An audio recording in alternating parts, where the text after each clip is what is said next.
আমরা মদিনা ইসলামের চর্চা করি, আমরা মদিনা ইসলামে বিশ্বাস করি। রাসূলুল্লাহ সাল্লাল্লাহু আলাইহি ওয়াসাল্লাম যে ইসলামের প্রবর্তন করে গিয়েছেন, সাহাবায়ে কেরাম যে ইসলামের অনুশীলন করে গিয়েছেন, সেই ইসলামের অনুসারী আমরা। আমাদের স্বরাষ্ট্রমন্ত্রী বলতেছে আমরা মদিনা ইসলামে বিশ্বাসী, মদিনা ইসলাম চর্চা করি।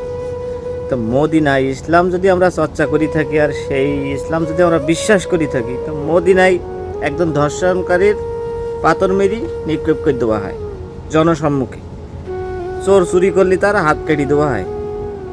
আমরা যদি এতই যদি ওই মদিনা ইসলাম চর্চা করি আর মদিনা ইসলাম বিশ্বাস করি, তো এই রামিজা হত্যার বিচার হয় না কেন, এই ধর্ষণের বিচার হইতেছে না কেন?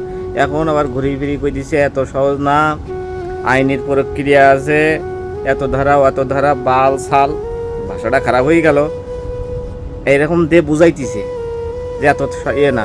যেখানে আসামি স্বয়ং সে নিজেই স্বীকারোক্তি দিয়েছে ম্যাজিস্ট্রেটের কাছে যে আমি বায়ুপথে তাকে ধর্ষণ করেছি এবং তার গলা কেটে আমি হত্যা করেছি, আমি ওই সময় আমার মাথা ঠিক ছিল না, এরকম একটা দিয়েছে। সে কিন্তু নিজেই বলেছে যে আমি কাজগুলো করছি, তারপরেও তার এখনো বিচার করা যাইতিস না, কারণ আইনের প্রক্রিয়া আছে। এই বাল সাল কত কি যে দেখাই দিছে। এই হলো মদিনার ইসলাম, এই হলো মদিনার ইসলাম।